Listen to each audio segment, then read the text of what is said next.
نے مجھے کہا ایسے آپ بیان کر رہے ہیں وہ تو سمجھ جائے گا کہ اس کی بات ہو رہی ہے. میں کہتا ہوں فہو المرام, اگر وہ سمجھ جائے کہ میری بات ہو رہی ہے تو اس کو میرا پیغام ہے کہ تیری ہی بات ہو رہی ہے. سمجھ رہے ہیں بیان میں اس کو بتا رہا ہوں کہ جس کو لگ رہا ہے نا اپنے بارے میں کہ شاید میری بات تو نہیں ہو رہی, تو یقین کر لے کہ تیری ہی بات ہو رہی ہے, کیونکہ جو فیئر ہے نا ان کو لگ نہیں رہا ہوتا. اچھا خیر, تیسرا طریقہ پیسے کمانے کا جو مذہب کے نام پہ پیسہ کمایا جاتا ہے وہ طریقہ یہ ہے کہ آپ نے ویسٹ انڈیز بلایا کسی مشہور اسکالر کو بیان کے لیے, اور آپ نے کہا میں آپ کو بلا رہا ہوں, ہم یہ سمجھیں گے کہ حضرت ماشاءاللہ اتنا بڑا دل کے ریٹرن ٹکٹ جہاز کا دے رہے ہیں, ماشاءاللہ ہوٹل بکنگ بھی کی انہوں نے اور بیانات بھی ارینج کریں گے, زندہ باد ماشاءاللہ. ہوتا کیا ہے کہ جب ہم نے ہاں کر دی اس نے فون گھمائے. مفتی طارق مسعود صاحب میرے پرانے ریلیٹو ہیں, ان سے میرا بڑا اچھا پرانا تعلق ہے, تو میری دعوت پہ آ رہے ہیں, تو دینی دعوت ہے تو کچھ تھوڑا سا تعاون ہو جائے. لوگ بڑھ چڑھ کے, یار اچھی بات ہے اگر دین کی تبلیغ ہو رہی ہے تو یار ٹکٹ میری طرف سے ہو گیا, یار آپ ہوٹل کر لیں, ہوٹل میری طرف سے ہو گیا, آپ ایسا کریں کہ ان کو ہم نے کھانے بھی کھلانے ہیں تو اس کے کچھ ہو جائے. یار یہ بتاؤ پرلے درجے کی بغیرتی ہے یا نہیں ہے؟ یہ ایسا ہی ہو گیا جیسے توفیق بھائی بیٹھے ہوئے, انہوں نے میری دعوت, یہ ایسے ہے نہیں اس لیے میں ان کی مثال دے رہا ہوں, انہوں نے میری دعوت کی کہ مفتی صاحب آپ آئیے میرے گھر کھانا ہے. پھر پڑوسیوں کو فون کیا مفتی صاحب میرے گھر آ رہے ہیں, کوفتے آپ لے آئیے گا, چپلی کباب آپ لے آئیے گا. لوگ تو محبت میں لاتے ہیں کہ یار چلو یار مفتی صاحب ہمارے ہاتھ کا بنا, جو جن کو محبت ہے, جن کو نہیں ہے وہ تو گرنیڈ لے آئیں گے کوفتے کے نام پہ. کوفتے کے اندر گرنیڈ پتہ تھوڑی چلے گا, گرنیڈ بھی کوفتے جیسا ہی ہوتا ہے. تو اگر مفتی صاحب کو پتہ چل گیا اور تھوڑی سی غیرت ہوئی, اگر بغیرت ہوئے نا تو کھائیں گے. ان کو مطلب کس سے ہے؟ کھانے سے. کوفتہ چاہے وسیم لایا ہو, غفار لایا ہو, ستار لایا ہو, ہمیں کوفتے کباب سے مطلب ہے, لانے سے مطلب ہے. کیونکہ بعض مذہبی اسکالر یہ کر رہے ہیں, ان کو اس سے کوئی غرض نہیں کہ اس نے کہاں سے پیسے کلیکٹ کیے, وہ کہتے ہیں ہمیں کھانے سے, کیونکہ ان کا بھی اپنا کمیشن ہوتا ہے اس میں. لیکن اس طریقے سے وہ لوگ کروڑ پتی بن جاتے ہیں, اور یہ منجن بیرون ملک بہت تھوڑا نہیں بہت زیادہ بک رہا ہے. بہت افسوس ہوتا ہے کہ واعظ و نصیحت کو بالکل کمرشل بنا دیا گیا ہے, اس میں اسکالر کا بھی کمیشن ہوتا ہے. تو یہ کون سا طریقہ ہے میرے بھائی؟ آپ پہلے بتا دیتے کہ ہم چندہ کریں گے تو میں آتا ہی نہیں. کوئی مدرسہ اگر بلا رہا ہے تو مدرسہ تو ایک آرگنائزیشن ہے, ایک این جی او ہے, اس پہ تو یہ چیز سمجھ میں آتی ہے بھائی ادارہ بلا رہا ہے تو ادارہ اپنے فائدے کے لیے بلا رہا ہے, یہ کوئی آرگنائزیشن ہے, کوئی ٹرسٹ بلا رہا ہے, وہاں تو سمجھ میں آتا ہی. پرسنل شخص بلا رہا ہے, اس سے اتنے نوٹ چھاپے ہیں نا میرے نام پہ لوگوں نے, میرا دل چاہتا ہے ان سب کمبختوں کا نام لے کے بتاؤں میں, اس سے بھی ہوشیار رہو, اس سے بھی ہوشیار رہو, اس سے بھی ہوشیار رہو. اور مجھ سے جو زیادہ مشہور ہیں بڑے ہیں ان کے نام پہ تو اتنا کھایا گیا ہے. میں تھوڑا ہوشیار بھی ہوں ان چیزوں میں نہیں کہہ رہا بہت ذہین آدمی ہوں, لیکن میں پکڑ لیا میں نے بہت جلدی ان چیزوں کو. ورنہ ایسے بھی حضرات ہیں جو اب تک ان کو پتہ ہی نہیں, وہ بیچاروں کو پتہ ہی نہیں کہ وہ کیا رہا ہے ان کے نام. تو یہ بھی ایک بہترین طریقہ ہے مذہب کے نام پہ. ان لوگوں کی بھی داڑیاں ہوتی ہیں, ٹوپی ہوتی ہے, چہرے پہ نور ہوتا ہے, اور ایسے ملتے ہیں کہ آپ کا دل چاہتا ہے ان سے دم کرواؤ, تو وہ ریلیشن بنا کے چندے ٹکٹ. میرے ساتھ کیا ہوا ہے, امریکہ میں ایک ہوٹل میں ناشتہ تھا ہمارا, جب میں نے دیکھنا یہ سب فراڈ چل رہا ہے بھائی, ہمیں تو کمرشلائز یوز کیا جا رہا ہے, میں نے کہا سیدھا جائے گھر میں رکھ کے ٹکٹ لگا دو میرے بھائی, بتا کے ٹکٹ لگا دو. کیا کچھ ہو رہا ہے مذہب کے نام پہ, یہ سارے مذہبی لوگ کر رہے ہیں یہ دھندے. ہوٹل میں ناشتہ ہے مفتی طارق مسعود صاحب کا, یہ میں قرآن و سنت ہی بیان کر رہا ہوں, مثالوں کے بغیر قرآن و سنت سمجھ میں نہیں آتا. یہ چوریاں ہیں, یہ حرام ہو رہی ہے, لیکن اس سے آپ بدنام نہیں ہوتے. زیادہ بڑی اور مذہب کا لیبل لگا ہوا ہے اس میں. کیا کچھ آپ اندازہ لگاؤ کتنی بے عزتی کی بات ہے. ہمارا ناشتہ ہے صبح 10 بجے, مجھے اندازہ تھا کہ ناشتے میں بھی ٹکٹ ہو. سب جگہ ایسا نہیں ہے کہ ایسا نہ ہو کہ جو بیچارے نہیں بھی ہیں وہ بھی بدنام ہو جائیں. بہت سے مخلص بھی ہیں الحمدللہ, بہت سے کا لفظ غلطی سے نکل گیا, تھوڑے سے مخلص بھی ہیں الحمدللہ. تھوڑے سے لوگ وہ واقعی دل سے محبت کرتے ہیں, وہ ٹکٹ لگا کے نہیں, وہ ناشتہ کرا رہے ہوتے ہیں تو ناشتہ ہی کرا رہے ہوتے ہیں. لیکن زیادہ تر کیا ہو رہا ہے, ایک واقعہ بس سناتا ہوں کیونکہ بہت سے واقعات کے بعد مجھے یقین ہو گیا تھا یہ ہر چیز کمرشلائز. میرا 10 بجے صبح امریکہ میں ہوٹل میں ناشتہ, رات کو جس ہوٹل میں میں ٹھہرا ہوا ہوں نا, میں نے وہاں لڑکوں سے کہہ دیا اس کمبخت نے ناشتے پہ کیا لگایا ہوگا, ٹکٹ. ہم ایک پراٹھا کھا لیں گے جا کے اور یہ لاکھوں روپے کمائے گا, اور میرا بھی ٹھیک ہے اس میں کمیشن دے گا یہ, لیکن یہ کمیشن کمانے کا کوئی مہذب طریقہ ہے کیا؟ ارے مجھے ایک بات بتاؤ, میں لوگوں سے کہوں کہ میں آپ کے ہوٹل پہ ناشتہ کروں گا, اس سے آپ کے ہوٹل کی پبلسٹی ہوگی اور لوگ آئیں گے, وہ ملیں گے, $50 دے کے آئیں گے, تو اتنا میرا اتنا تیرا, یہ کوئی مہذب طریقہ ہے پیسہ کمانے کا؟ بولو, کسی عزت دار آدمی پہ سوٹ کرتا ہے یہ طریقہ؟ کہ یار ملاقاتوں پہ بھی ٹکٹ لگ رہے ہیں علماء کی اور ان کی جیب میں بھی جا رہا ہے, میں تو کروڑ پتی بن جاؤں اس طریقے سے. لیکن میں نے ان سے کہہ دیا, میں نے کہا اس نے لگایا ہوا ٹکٹ, یقیناً لگایا ہوگا. تو میں نے لوگوں سے کہا, جو ہمارے دوست احباب تھے نا یو ایس اے میں, جو مخلص دوست تھے میرے ساتھ ہوٹل میں ٹھہرے ہوئے تھے, میں نے ان سے کہا کہ یہ صبح آئے گا 10 بجے. میں نے کہا پہلے تو اس کو منع کر دو, میں صبح ناشتہ نہیں کروں گا, میں فجر کے بعد سوؤں گا, میں رات کو سفر میں مجھے نیند کی پرابلم ہو رہی ہے, تو میں 10 بجے اٹھوں گا ہی نہیں, میں ڈائریکٹ لنچ کروں گا دوپہر کو, اور وہ لنچ کا ہمارا کہیں انتظام ہے پہلے. میں نے جب اس کو کہا, اس نے کہا نہیں مفتی صاحب یہ کیسے ہو سکتا ہے, آپ ہمارے ساتھ ناشتہ نہ کریں.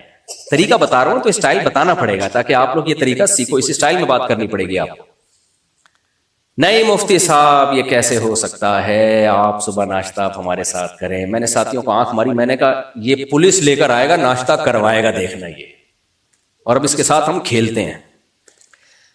میں پہلے بھی اس کو کہہ سکتا تھا کہ ہو ہی نہیں سکتا نا, لیکن میں نے کہا ذرا کھیلو اس کے ساتھ. میں نے کہا دیکھیں ایکچولی مجھے بھوک بھی نہیں لگتی آج کل صبح کو, اور تھکاوٹ بھی ہوتی ہے. کہتے نہیں مفتی صاحب کوئی بات نہیں, آپ جلدی سو جائیں رات کو, ٹھیک ہے نا. میں نے کہا دیکھیں میں رات کو جلدی سوؤں گا, مجھے پھر بھی نیند نہیں آئے گی, مجھے نیند آج کل فجر کے بعد ہی آ رہی ہے. تو کہہ رہے ہیں نہیں مفتی صاحب دیکھیں وہ بہت محبت والا ہے. مجھے وہ صاحب کہنے لگے کہ آپ نے صبح 10 بجے آنا ہے مفتی صاحب, بہت محبت سے اس نے ناشتہ بنایا. میں نے کہا بنا کہاں ہے, صبح بنائے گا نا, تو نہیں بناؤ اس کو, بولو نہیں جی آپ آئے. میں نے ساتھیوں سے کہا دیکھنا یہ صبح چھاپا مارے گا ہوٹل پہ, اور گن پوائنٹ پہ, کیونکہ اس نے یقیناً کیا لگایا ہوا ہے, ٹکٹ لگا. جتنے لوگ ہوٹل پہ ناشتہ کرنے آئیں گے ان سے $50 الگ لے گا, ہوٹل والے سے الگ لے گا, اور یہ سارا ان کا کھانچا ہے.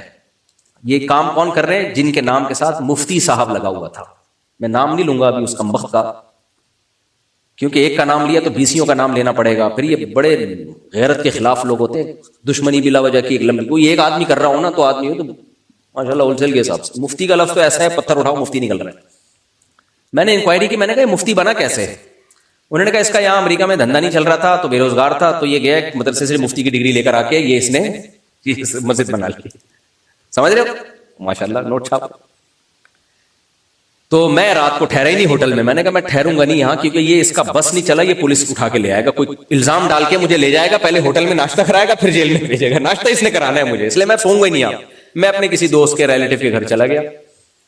صبح 10 بجے لڑکوں کا فون آ رہا ہے, مفتی صاحب وہ آیا ہوا ہے, تلاش کر رہا ہے, ہر کمبل میں سونگ سونگ کے دیکھ رہا ہے آپ کو. جب اس کو نظر نہیں آ رہا نا تو آنکھوں پہ یقین نہیں رہا اس کو. اس نے کہا اسمیل سے پہچاننے کی کوشش کرو, اس میں مفتی صاحب کون سے, اسمیل سے پہچانو. سارے کمبل اس نے اتار کے دیکھ لیے اور سب تختوں کے نیچے جھانک جھانک کے. میں نے واش روم میں بیٹھا ہوا ہے کہ شاید اندر مفتی صاحب گئے ہو, باہر بیٹھا ہوا. میں نے کہا اس کو بولو تمہارا پروگرام بڑھ گیا. میں نہیں گیا, پتہ نہیں وہ پھر ان لوگوں نے پکڑا ہوگا اس کا گریبان, پیسے واپس بھی نہیں کیے ہوں گے. یہ بھی بتا دوں آپ کو, جن سے پیسے لے لیے ان کو ٹوپی کرا دی ہوگی کہ ہم یہ پیسے ٹرسٹ میں جمع کرا دیں گے, ایکچولی مفتی صاحب کو یہ ہو گیا فلانا. تو یہ ہے پیسہ کمانے کا بولو تیسرا طریقہ. یہ بھی کس کے نام پہ کمایا جاتا ہے؟ مذہب کے نام پہ. سمجھ رہے ہو, علماء سے عقیدت کے نام.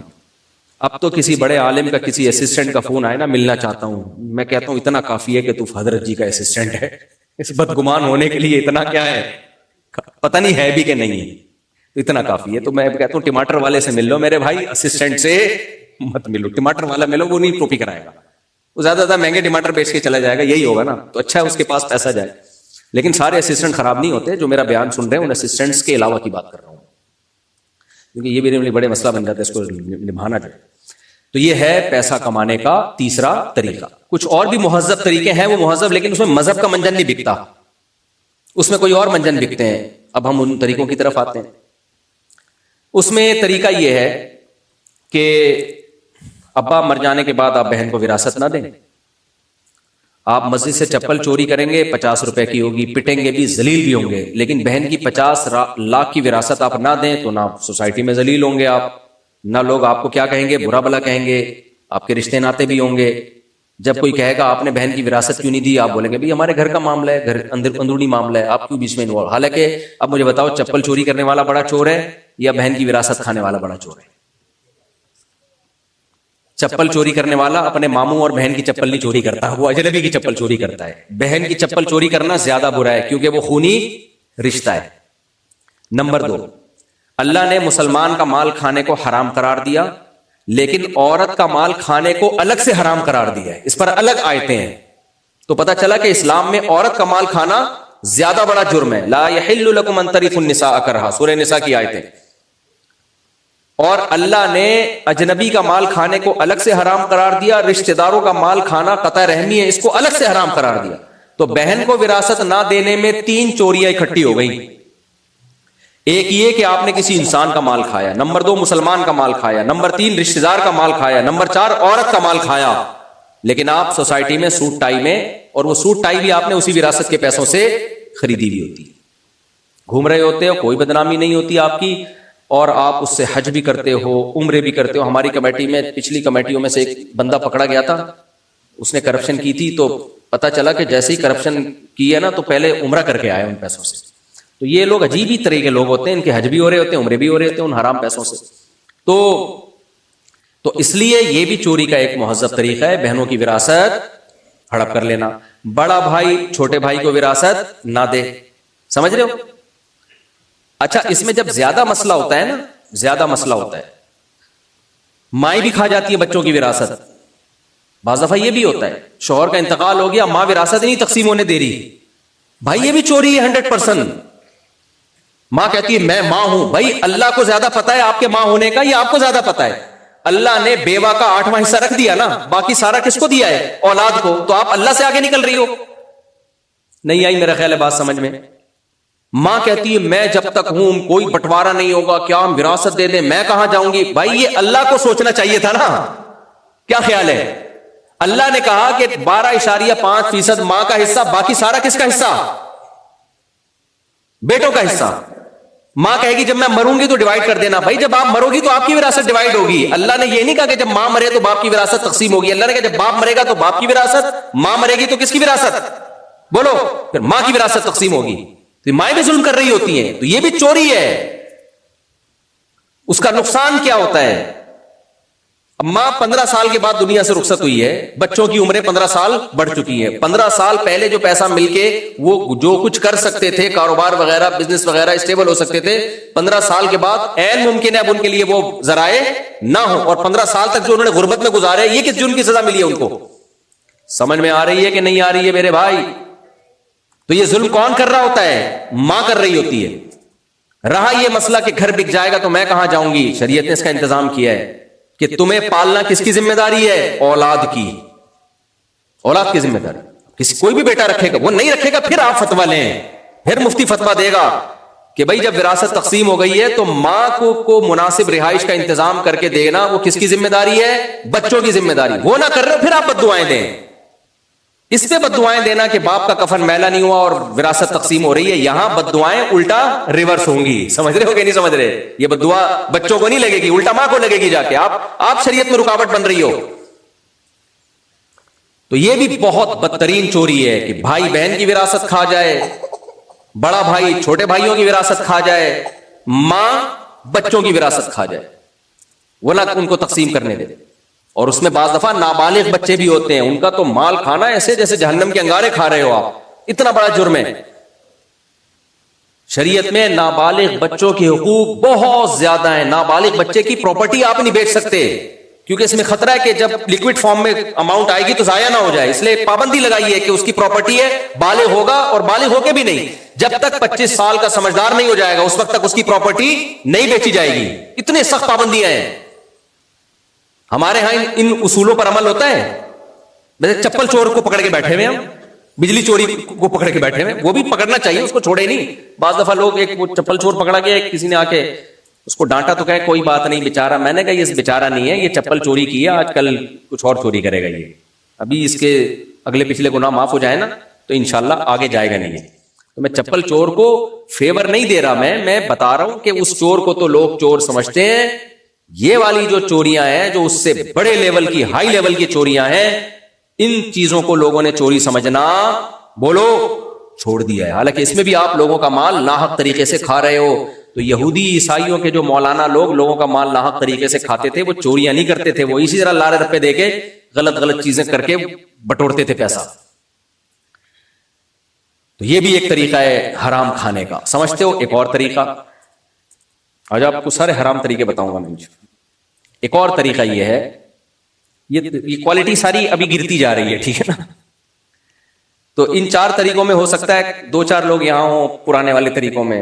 آخر میں کوانٹٹی جو ہے وہ بڑھتی چلی جائے گی, کیونکہ جتنا وہ لیول چوری کا گرے گا تو کوانٹٹی کے لحاظ سے نا اس چوروں کی تعداد بڑھتی چلی جائے گی. سمجھ رہے ہو؟ تو ایک طریقہ تو یہ وراثت کھانے والا ہو گیا. ایک طریقہ یہ ہے, اچھا اس میں لارے رپے بھی دیتے ہیں. بڑا بھائی جب وراثت کھاتا ہے نا تو پتہ کیسے کھاتا ہے کہ میں ہوں نا, میں تمہاری کیئر کرنے والا ہوں, میں چھوٹے بھائیوں کا خیال کروں گا. بہنوں کی وراثت ایسے کھائی جاتی ہے, بھائی میں ہوں نا, ہم بھائی ہیں نا, آپ کو کسی چیز کی ضرورت ہو آپ ہمیں بتائیں. تو ایسا کیا کرو, جب کمپنی سے تنخواہ لینے کا ٹائم آئے نا تو باس کو بولا کرو کہ یوں بولا کرے میں ہوں نا, کوئی ضرورت ہو تو بتا دینا, تنخواہ لینے کی تمہیں کیا ضرورت ہے. کیا خیال ہے بھائی؟ کوئی بیماری ہو تو میں آپ باس کو بولو گے میرا جو جتنا بنتا ہے نا تو مجھے دے, یہی بولو گے نا. تو اللہ تعالیٰ نے جو وراثت بہنوں کی, بھائیوں کی, چھوٹے بچوں کی جتنی بھی وراثت رکھی ہے اس میں اس پر مدار نہیں رکھا کہ اس کو ضرورت ہے یا ضرورت نہیں ہے, آپ اس کو حوالے کرو گے. اور نابالغ بچوں کے بارے میں اللہ نے حکم دیا کہ ان کی وراثت کو محفوظ کیا جائے گا, اور فرمایا کہ جب وہ بالغ ہو جائیں گے فَإِنْ آنَسْتُم مِّنْهُمْ رُشْدًا, صرف بالغ ہوتے ہی ان کے حوالے نہیں کی جائے گی. اللہ کو کتنا معلوم تھا نا کہ بالغ ہوتے ہی اگر ان کے حوالے کر دی نا تو بھی رشتہ دار کھا جائیں گے. دیکھو میں ایک بات آپ کو بتاؤں, بریانی کی دیگ کا ڈھکن جب کھلے اور آپ کو شدید بھوک لگ رہی ہو تو دیگ میں گھسنے کا دل چاہتا ہے کہ نہیں چاہتا؟ وہ تو اللہ کا فضل ہوتا ہے کہ وہ پلیٹیں ہمارے سامنے آ جاتی ہیں, ہم گھستے نہیں ہیں. لیکن کیفیت کیا ہوتی ہے کہ ہم دیگ میں بھوک لگ رہی ہو, ابھی لگ نہیں رہی آپ کو, اس لیے آپ کو مثال زیادہ سمجھ میں نہیں آئے گی. تو خوب سمجھ لو, آپ کو پتا چل جائے نا کہ کسی کے پاس لاکھوں یا کروڑوں روپے ہیں تو سمجھو کہ یہ شخص بریانی کی دیگ کا ڈھکن ہے. اور ڈھکن کھلنے کا مطلب آپ کو پتا چل گیا کہ اس کے پاس پیسہ ہے. ساری دنیا کہاں جاتی ہے؟ رشتہ دار سب سے پہلے جاتے ہیں. آپ کی سگی بہن کے پاس 1 کروڑ روپے آ گئے نا, سب سے پہلے آپ کے دل میں خیال آئے گا کہ انویسٹمنٹ کے لیے میں اس سے لوں پیسے. سمجھ رہے ہو کہ نہیں سمجھ رہے؟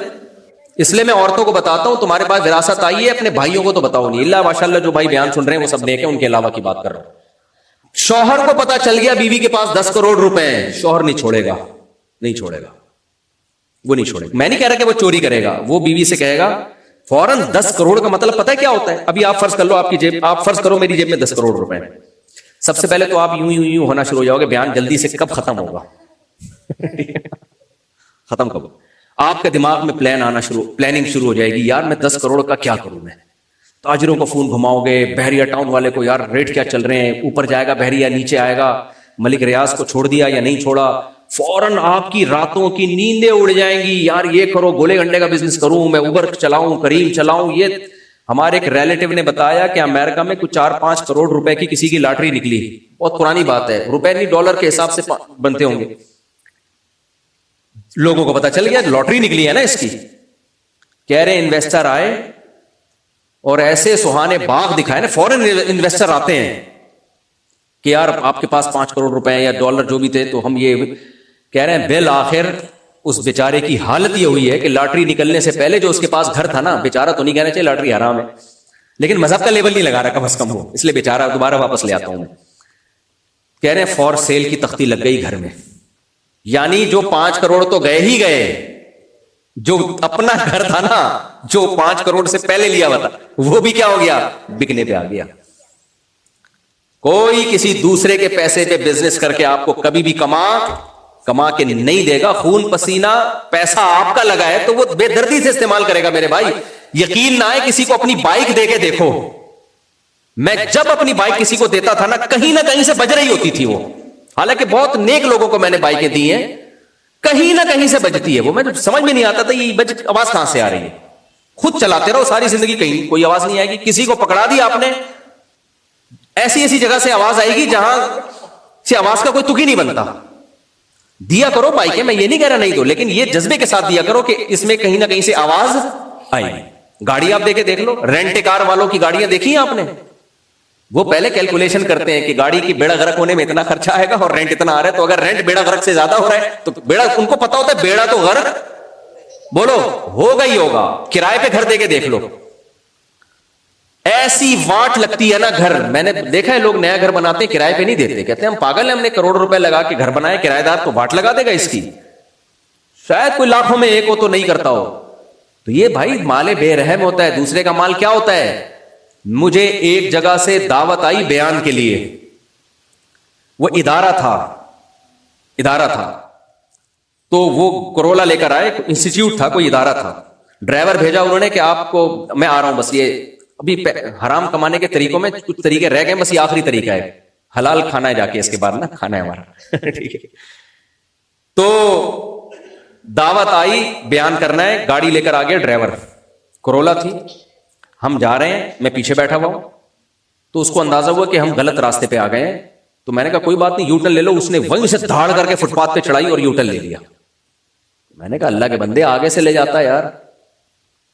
میں نے کہا اس طریقے سے, کیا یہ تمہاری گاڑی ہے؟ کہنا نہیں, یہ تو کمپنی کی گاڑی ہے یا ادارے کی گاڑی. خدا کے بندے تیری اپنی, میں نے اس کو سمجھ, میں نے کہا تمہاری اپنی گاڑی ہوتی اس طرح تم چڑھاتے اس کو فٹ پاتھ پہ. یہ مال بے رحم کا یہی مطلب ہوتا ہے. لوگ نہیں کرتے بھائی کہ یار آپ دے کے دیکھ لو. تو اب مجھے ایک بات بتاؤ, آپ کو پتا چل گیا کہ آپ کی بہن کے پاس 10 کروڑ روپے ہیں اور 20 کروڑ کس کے پاس ہیں؟ آپ کے پاس, وراثت کے نا.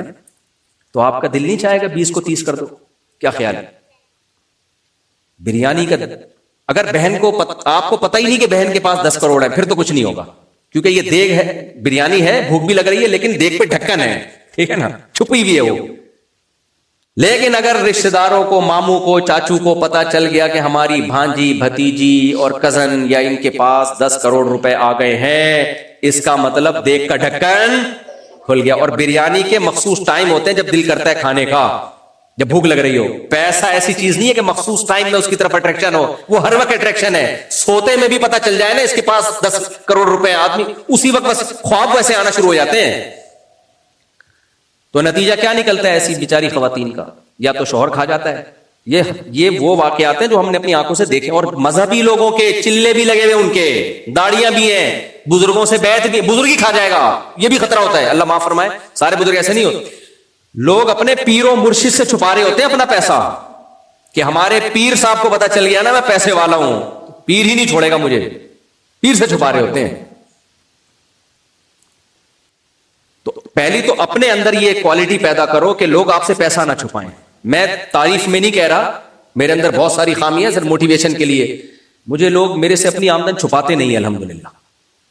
بڑے بڑے کروڑ پتی تاجر آ کے بتا دیتے ہیں اتنا پیسہ ہے. ان کو پتا ہے کہ مفتی صاحب کی صحت پہ کوئی اثر پڑے گا نہیں, کیونکہ ہمارے حضرت نے ہمیں سکھایا ہوا ہے جو تمہاری جیب میں بس وہی ہے تمہارا, دوسرے کی جیب میں جو ہے بھائی وہ اس کا ہے, اس کا رہنا تو اسی کا ہے بس. بہت لوگ آئے میری زندگی میں جو تمہارے پاس اتنا پیسہ ہے, اتنا پیسہ, ماشاءاللہ اللہ اور برکت دے. کبھی نہیں میں نے ان سے پرسنلی بٹھا کے چندہ بھی نہیں مانگا, اپنے لیے نہیں, چلو یار فلاں کے لیے نا, چندہ بھی ہوگا تو عمومی بیان میں. تو وہ ڈرتے نہیں ہیں. ایک سیٹھ نے تو ایک دن میرے سامنے بول دیا, کہہ رہا یار مفتی صاحب اللہ کا بڑا فضل ہے, آپ کو آمدن بتاتے ہوئے ڈر نہیں لگتا. کہتے ہیں بعض مولانا, سارے نہیں ایسے ہوتے, نیک لوگ بہت زیادہ ہیں الحمدللہ مولاناؤں میں, لیکن کہتے ہیں آمدن بتاتے ہوئے ڈر لگتا ہے. وجہ اس کی ہے کہ پھر نہ دو تو وہ کہیں گے یار تمہارے پاس اتنا تو ہے, دیتے کیوں نہیں تم, پھر چھپا بھی نہیں سکتے نا. آپ نے کسی کو بتا دیا مجھے 10 کروڑ روپے ملے ہیں, اگلا آ رہا ہے آپ کا جگری دوست, یار 50,000 ادھار چاہیے, پرابلم چل رہی ہے. اب آپ بول سکتے ہو کہ نہیں ہے, کہہ رہے ابھی تو بولے 10 کروڑ روپے ہیں, 50,000 بھی نہیں دے سکتا. پھر پرابلم بھی ایسی ہوگی, ماں مر رہی ہے, باپ مر رہا ہے, وہ اس کو ٹیڑھا ہوا ہے, وہ سیدھا ہوا ہے, وہ فالج ہوا ہے, وہ گردے خراب ہو گئے, اور عجیب قسم کی. تو یہ فراڈ بہت زیادہ ہوتا ہے اس میں. تو اب بہن کو وراثت ملتی ہے تو چاچے, مامے, پھپھے, تائے سب ایسے جیسے دیکھ کا ڈھکن سارے کاروبار کے نام پہ لینا شروع کر دیتے. شوہر کا دل بھی آ جاتا ہے. بیگم سے کہتے ہیں بیگم ایکچولی حضرت خدیجہ رضی اللہ تعالی عنہ نے, پھر قرآن و سنت تو بہت یاد ہوتا ہے لوگوں کو ایسے موقع, حضرت خدیجہ رضی اللہ تعالی عنہ کے پاس پیسہ تھا, آپ کو ایک ایماندار شوہر چاہیے تھا, تو سید الانبیاء محمد صلی اللہ علیہ وسلم سے آپ نے شادی کی, اسی لیے شادی کی. تو میں بھی اس سلسلے میں حاضر ہوں, ٹھیک ہے نا, میں بھی ایماندار ہوں, پیسہ آپ کے پاس ہے, اور صلاحیت اور ایکسپیرینس کس کے پاس ہے؟ میرے پاس. اور ہم دونوں تو ہیں ہی ایک جان. ہم دونوں کیا ہیں؟ ایک بیان تھا میرا جس کی وجہ سے امریکہ کی ایک مسجد میں پابندی لگ گئی, وہ بیان نہیں ہونے دیا. وہ یہ لطیفہ تھا جو میں دوبارہ سنا رہا ہوں اس کو تپانے کے لیے کہ دوبارہ لگا دے پابندی. تو ایک دفعہ کسی خاتون نے بچے نے نا امی نے بچے سے پوچھا, بیٹا تم اسکول میں کیا پڑھ کر آئے ہو, جان کیسے نکلتی ہے؟ اسکول میں میڈیکل سائنس ہی پڑھائی جاتی ہے نا, جان کیسے نکلتی ہے؟ تو بچے نے کہا جان تو کھڑکی سے نکلتی ہے. اماں حیران ہو گئی, بیٹا کیا باتیں کر رہے ہو, جان کھڑکی سے نکلتی ہے؟ کہتے ہیں امی جب آپ گھر سے باہر جاتی ہو پڑوسن آ جاتی ہے, جیسے ہی آپ بیل بجاتی ہو نا ابو کہتے ہیں جان کھڑکی سے نکل جاؤ. بچے بہت خطرناک ہوتے ہیں, بچوں کے پاس نا راز بہت ہوتے ہیں. تو وہ بچہ سن کے یہ سمجھا کہ اس کو جان بولتے ہیں, یہ جان ہی ہے. ہر دفعہ ابا یہی بولتے تھے جب بیل بجتی تھی نا, جان کھڑکی سے نکل گئی. تو بچہ یہ سمجھا کہ امریکہ میں میرا ایک بیان تھا تو وہ صاحب نے پابندی لگائی کہ یار اس نے یہ لطیفہ سنایا, یہ اس کو نہیں آنے دیں گے. تو وہ دوسری مسجد میں ہوا, سارا کراؤڈ الحمدللہ وہی لطیفہ سننے کے لیے وہاں پہنچ گیا کہ یار وہ دوبارہ سنو. خیر وہ بیان سننے کے لیے آئے تھے, لطیفہ سننے کے لیے نہیں. تو اللہ تعالیٰ کو معلوم تھی یہ بات, اس لیے اللہ نے فرمایا بچہ جب بالغ ہو جائے تو اس کی وراثت اس کے حوالے بولو نہ کرو. کیوں؟ اللہ کو معلوم تھا کہ یہ بھی کمزور ہے, اس کو چاچا بھی بیوقوف بنا سکتا ہے, اس کا ماما بھی اس کو کیا بنائے گا, بیوقوف. سارے نہیں چاچے مامے برے ہوتے بھائی, اچھے لوگ بھی ہیں. سارے برے ہو جائیں تو قیامت آ جائے گی نا, لیکن میجورٹی میں بہت لالچ ہے بھائی. تو ماما بھی بیوقوف بنائے گا, پھر لوگ اس کو غبن فاحش کے ساتھ چیزیں بیچ دیں گے, مارکیٹ ویلیو کم ہوگی, سہانے باغ دکھا کے 1 کروڑ کی چیز 10 کروڑ میں پہنا دیں گے اس کو. 20 مسائل ہیں. اس لیے اللہ نے فرمایا فَإِنْ آنَسْتُم مِّنْهُمْ رُشْدًا فَادْفَعُوا إِلَيْهِمْ أَمْوَالَهُمْ. دیکھ لو اگر یہ سمجھدار ہو جاتے ہیں, میچور ہو گئے, ان کو پیسہ کا استعمال آ گیا ہے, تو پھر ان کی وراثت ان کے حوالے کر دو. امام حنیفہ کی اللہ مغفرت فرمائے, ان کے درجات بلند کرے, انہوں نے یہاں بھی ایک اور اجتہاد کیا ہے. وہ اجتہاد انہوں نے یہ کیا, ان کی رائے یہ تھی کہ اگر اس میں بھی ہم نے باؤنڈری نہیں کی نا کہ رشد و ہدایت کی ایج, تو اس پہ بھی نقصان یہ ہو سکتا ہے کہ لوگ اس بچے کے مال کو روکے رکھیں گے 90 سال تک, دیں گے ہی نہیں اس کو کہ ابھی تم سمجھدار نہیں ہو, اس کے حق تلفی ہوگی اس میں. آئی بات سمجھ میں؟ لہٰذا امام صاحب نے کہا کہ بچہ بالغ ہو جائے تو قرآن کہتا ہے مال حوالے نہ کرو جب تک سمجھدار نہیں ہوتا, لیکن 25 سال کی عمر تک پہنچنے کے بعد اس کی سمجھداری کا فیصلہ کیا جائے گا. اب یہ ہو گیا ہے سمجھدار. بات آ رہی ہے سمجھ میں؟ کیونکہ یہ بھی اس بات کا بھی خطرہ ہے کہ چاچا ماما پیسہ رکھ لے, بیٹا تم ابھی نہ سمجھو, تم 4 شادیوں کی باتیں ابھی سے کر رہے ہو, لہذا تم کیا ہو, نہ سمجھ. تو پھر اس نہ سمجھی میں اس کے پاس پیسہ آ جائے وہ بہتر ہے بنسبت اس کے کہ سمجھداری کا انتظار کیا جائے اور اس کو پیسہ استعمال کرنے کا موقع ہی نہ دیا جائے. یہ بھی تو واضح نقصان ہے نا. نہیں آئی میرا خیال ہے بات کہ بھائی وہ پیسہ اس کے حوالے اس لیے نہیں کیا جا رہا تھا کہ ضائع کر دے گا اور پیسہ استعمال نہیں کر پائے گا, تو استعمال تو اب بھی نہیں کر پا رہا. 25 سال کا ہو گیا تو عمر کتنی رہ گئی, آدھی عمر تو آپ نے اس کا پیسہ رکھ لیا, تو فائدہ کیا. تو امام صاحب نے باؤنڈ کر دیا کہ 25 سال کے بعد بہرحال اس کا پیسہ اس کے حوالے کیا جائے گا. بڑا بھائی چاچے مامے یہ کہہ کے نہیں رکھ سکتے کہ تم بیٹا نہ سمجھو, کوئی بات نہیں بھائی, اب نہ سمجھا یا نہیں, پیسہ تو بہرحال اس کا ہے نا. سمجھ میں آ رہی بات؟ اور یہ 25 سال عمر نکالی کہاں سے امام صاحب نے؟ وہ نکالی ہے کہ یہ وہ عمر ہے جس میں انسان جلدی شادی کرے تو دادا بن سکتا ہے. تو کہتے ہیں وہ عمر جس میں انسان کے لیے پریکٹیکلی دادا بننا عملی طور پر ممکن ہے, اس میں بھی کسی کے بارے میں یہ کہا جائے کہ یہ سمجھدار نہیں ہے تو یہ غلط ہے. دیکھو بچہ بالغ ہو گیا, بالغ ہوتے ہی اس کی شادی ہو گئی, اور اس کا بیٹا بالغ ہوتے ہی اس کی شادی ہو جائے اور بچہ پیدا ہو جائے, تو یہ دادا 25 سال میں بن سکتا ہے. افسوس کی بات ہے نہیں بنے, لیکن پاسبل ہے. تو کہہ رہے یہ وہ عمر ہے جس میں نیچرلی نیچر آپ کو دادا بنا دیتی ہے اگر آپ بننا چاہیں. تو نیچر اتنی بڑی دھاندلی نہیں کرتی کہ آپ کے بچوں کے بچے پیدا ہو جائیں اور ابھی تک نیچر آپ کو سمجھدار نہ رکھے. یہ نیچر اتنی بڑی گڑبڑ نہیں کرتی. تو امام ابو حنیفہ نے یہاں اجتہاد کیا ہے فطرت سے, نیچر سے, کہ تاکہ اس کا مال ضائع نہ ہو. لیکن ان تمام باتوں سے پتہ چلتا ہے میرے بھائی کہ اسلام میں مالی لین دین کو کتنا اس کو قانون سازی کی گئی ہے قرآن و سنت میں کہ لوگ ایک دوسرے کا مال ناحق طریقے سے نہ کھائیں. اس سے یہ تو بہرحال پتہ چلتا ہے, اور ہم کھاتے ہی ناحق طریقے سے. اور اس میں جو آج کل دھاندلیاں ہو رہی ہیں, قرضہ لے لیا ٹائم پہ واپس نہیں کر رہے اس کے پیسے واپس, مزدور کو رلائے جا رہے ہوتے ہیں, اور کوئی کمٹمنٹ ہو گئی کسی سے, مکان خریدا, پلاٹ خریدا. کل ایک بندہ آیا, مجھے بڑی خوشی ہوئی, اس نے کہا کہ مفتی صاحب میرا بزنس میں نقصان ہوا, 1.5 کروڑ روپے کا قرضہ چڑھ گیا تھا آج سے 5-6 سال پہلے. تو کہہ رہا 1.5, میں نے کہا 1.5 کروڑ کا قرضہ تم نے کیسے دیا؟ کہہ رہا آپ کا بیان سنا ہوا تھا اس لیے ذاتی گھر بیچ کے قرضہ دیا میں نے. اس کے یہ الفاظ تھے, آپ کا بیان سنا تھا کہ جب قرضہ چڑھ جائے تو لوگ ادھر ادھر سے دوسروں سے قرضہ لے رہے ہوتے ہیں, تو میں ان سے کہتا ہوں بھائی اپنا گھر بیچ کے قرضہ دو. تو لوگ کہتے ہیں گھر تو ہماری ضرورت ہے. تو بھائی گھر آپ کی ضرورت ہے, ذاتی گھر آپ کی ضرورت نہیں ہے. آپ کرائے پہ رہو, دوسروں کے پیسوں سے ذاتی گھر کہاں سے ضرورت ہو گئی آپ. اور میں نے اپنی بھی مثال دی, میں نے کہا دیکھو میں کرائے پہ رہتا ہوں, تو میں نے تو نہیں اس وقت تک بہرحال نہیں بنایا تھا, میں نے ابھی بھی نہیں بنا میرا, لیکن بنا بھی سکتے ہیں. گھر بنانا کوئی بری چیز نہیں ہے, اللہ نے اضافی دیا آپ کو تو آپ کھاؤ پیو, اور جو اضافی ہے تو گھر بنا لو, کوئی پابندی نہیں ہے. دیواروں اینٹوں سے دل لگانا اور گھر نہ ہو اس کی ٹینشن لینا, یہ دنیا سے محبت کی علامت ہے, مسافر خانہ ہے بھائی. تو مجھے اتنی خوشی ہوئی, میں نے کہا یار ایک تو انسان کا بچہ نکلا نا, ٹھیک ہے, ورنہ کیا ہوتا ہے 1.5-2 کروڑ کا نقصان ہو گیا تو منہ پہ عجیب سی بے رونقی سی آ جاتی ہے, یار بھائی اللہ کے نام پہ کچھ زکات دے دو, پیسے دے دو, یار فراڈ ہو گیا, یہ ہو گیا. اور آپ کو 1.5 کروڑ کورٹ سے تو وہ نہیں نکلوا سکتا تھا, کورٹ سے کوئی بھی نہیں. آپ وکیلوں سے آپ رابطہ کرو, آپ کے کسی کے پاس 1.5 کروڑ ہے, کورٹ میں کیس کرو, آپ کے 25 کروڑ لگ جائیں گے, 1.5 کروڑ وہ نکلیں گے نہیں آپ کے. قانون بھی یہی کہتا نہیں ہے جاؤ دفعہ یہاں سے.